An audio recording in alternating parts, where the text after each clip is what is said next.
सर्वप्रथम आप सभी को नवरात्रि की हार्दिक शुभकामनाएं। नवरात्रि माँ दुर्गा यानी आदि शक्ति की पूजा अर्चना का एक अवसर मात्र ही नहीं है, अपितु यह नारी शक्ति को दर्शाने के साथ साथ आत्ममंथन को समर्पित एक आध्यात्मिक उत्सव भी। इस दौरान हम माँ दुर्गा के 9 दिव्य स्वरूपों की उपासना करते हैं।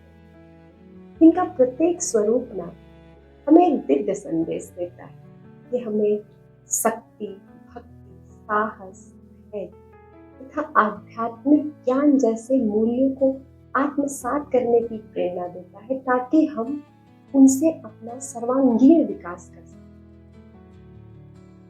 हमारे पौराणिक ग्रंथों में माँ दुर्गा को जगत जननी माना जाता है, अर्थात इन्हीं के द्वारा पूरे ब्रह्मांड की उत्पत्ति हुई। आज के समय में हमारी आधुनिक नारी दुर्गा माँ के 9 रूपों को प्रत्यक्ष रूप से साकार है। जहाँ एक ओर वो सृजन का काम करती है, चाहे वो मातृत्व के रूप में हो, चाहे वो व्यवसायिक रूप से बाहर काम करने के लिए, तथा दूसरी ओर वो एक माँ के रूप में परिवार की संरक्षिका बनकर परिवार को भी चलाने का काम करती है। और जब अन्याय, उत्पीड़न तथा रूढ़ियों से उसका सामना होता है, तो भी वो इसके खिलाफ डट कर खड़ी हो जाती है।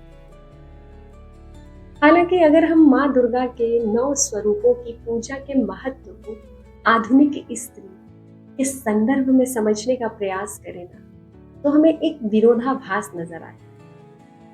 भले ही हम माँ दुर्गा को शक्ति के रूप में मानकर पूजा करते हैं, लेकिन आज के समय में भी हमारे पितृ सत्तात्मक समाज में हम स्त्रियों की दशा बहुत ही शोचनीय है, यानी हम बहुत ही खराब स्थिति में हैं। और ये विरोधाभास एक ऐसा द्वंद्व है जिस पर हम सभी को गंभीरता पूर्वक विचार करना चाहिए, क्योंकि स्त्री रूपी देवी को जहां हम पूजते हैं एक तरफ, वही दूसरी ओर हम अपनी स्त्रियों को एक बेसिक सम्मान और अधिकार भी नहीं देना चाहते। स्त्रियों के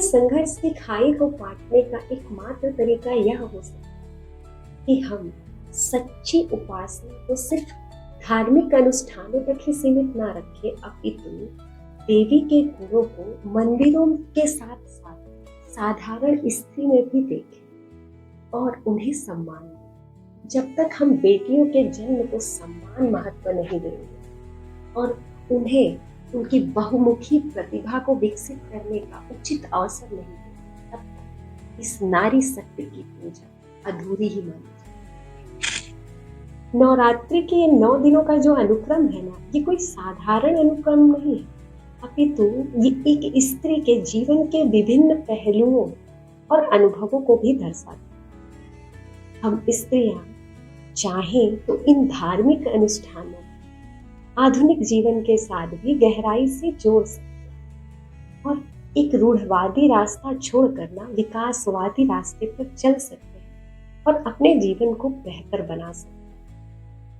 हम स्त्रियां अगर दुर्गा माँ के इन 9 अवतारों के गुणों को ना, कर्म कांडों को छोड़कर आज के संदर्भ में समझने का प्रयास करें और उनके गुणों को अपने जीवन में ना अप्लाई करें ना, तो हमारे जीवन को एकदम नई दिशा दी जा सकती। एक नारी की संपूर्णता इस बात से नहीं, वो आर्थिक, सामाजिक, आध्यात्मिक, नैतिक रूप से एक पूर्णता प्राप्त। अंत में नारी